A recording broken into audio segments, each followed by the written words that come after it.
Hello guys and welcome to this explanation session about the project temporal difference. So today's project or this week project is another type of reinforcement learning algorithms which have another approach of seeing the environment. So the previous approach assumes that we have a complete knowledge of the environment, but many times this is not the case. Okay, so in real life we don't know the environment, and we need to interact with our environment so that we can find the best policy.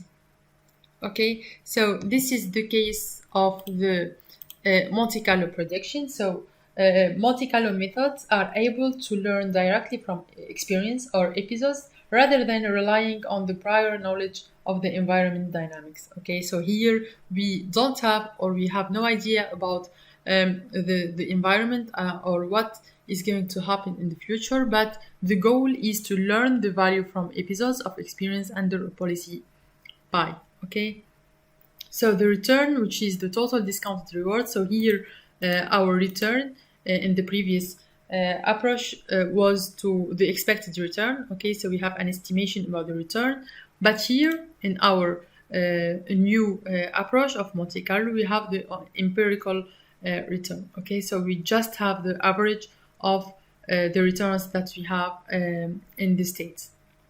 Okay.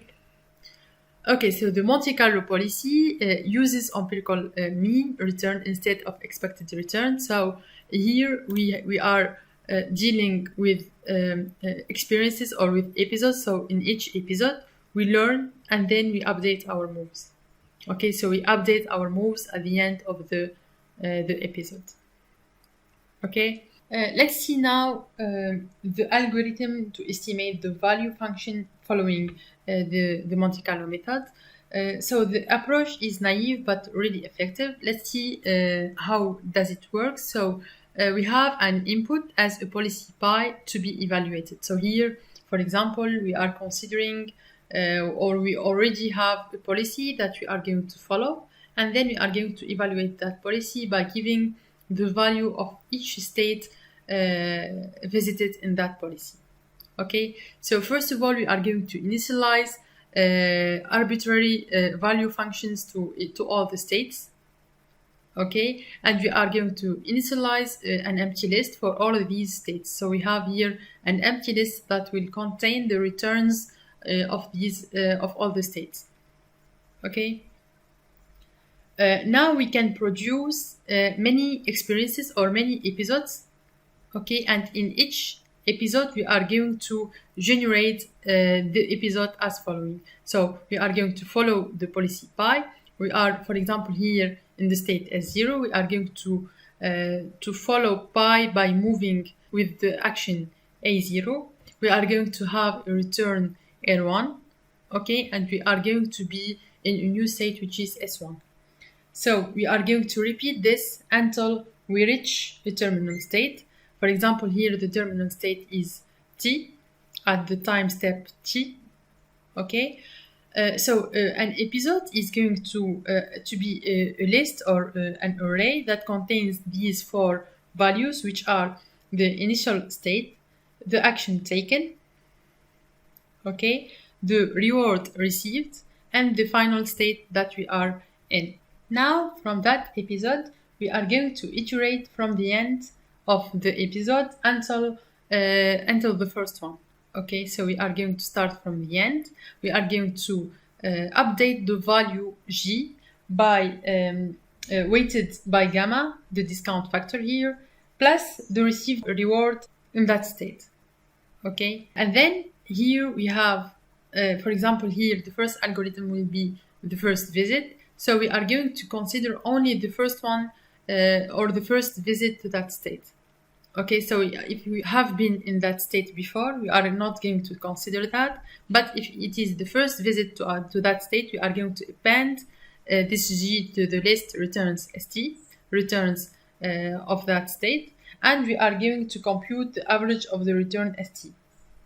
Okay, we set or we update this value of the state ST, and we are going to do this over and over again for each episode. Okay, so this is for the first visit of Monte Carlo prediction. If we are in the other, let's say, algorithm, which is every visit, so the first visit of Monte Carlo will be the average, or the average returns only for the first time S is visited in an episode, while the every visit is, or it's going to be the average returns for every time S is visited in an episode. Okay, so this is two algorithms for Monte Carlo. We have another one which is the incremental mean.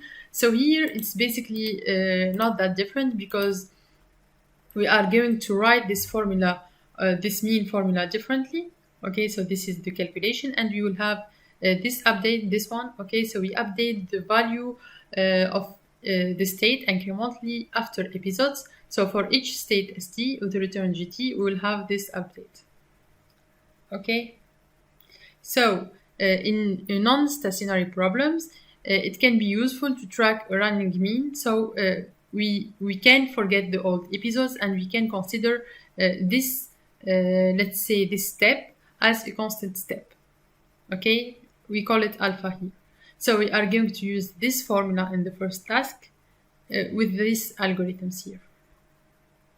Okay, so here we have the average meaning, but in your task we will use this incremental mean. So let's sum up all this. So the Monte Carlo policy evaluation, the goal here is to learn a state value function v pi of a state for a given policy pi. Okay, so the value of a state is the expected return, expected cumulative future discounted reward starting from S. What we have as input, we giving some number of episodes under pi, which contains the state S.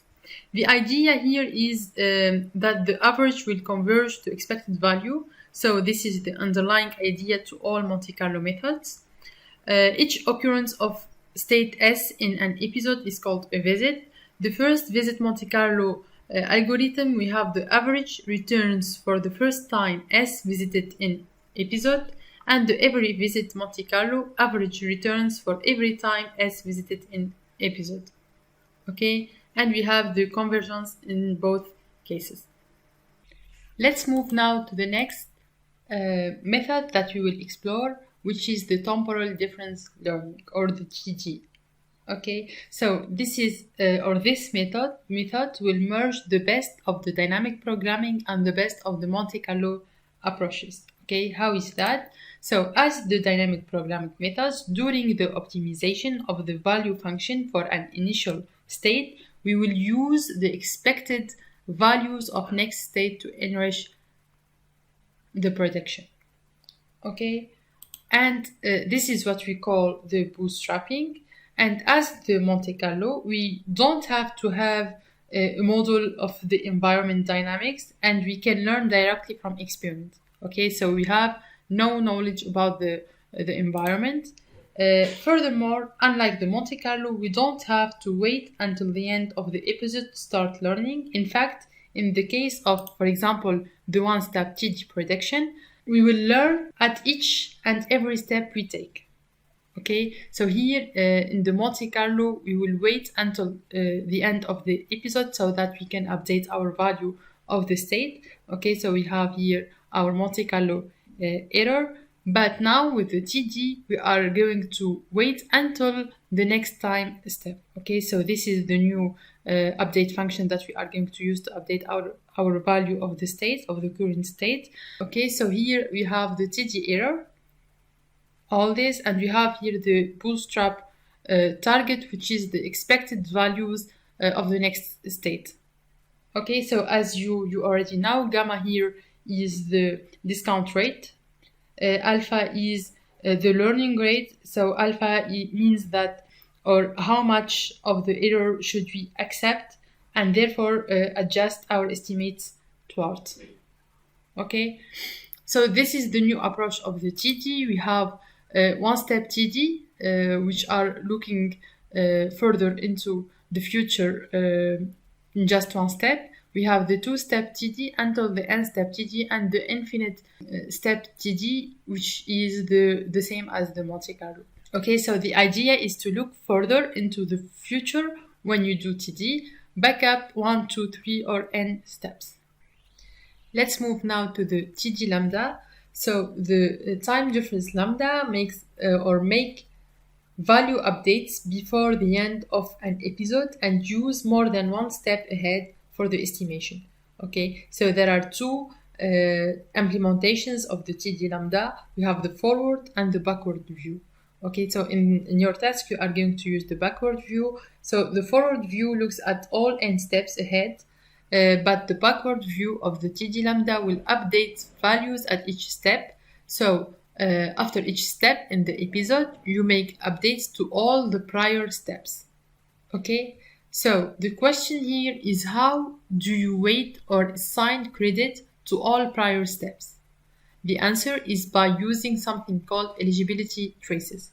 Okay, so this is the formula of the eligibility traces. So the ET basically keeps a record of the frequency and recency of entering a given state.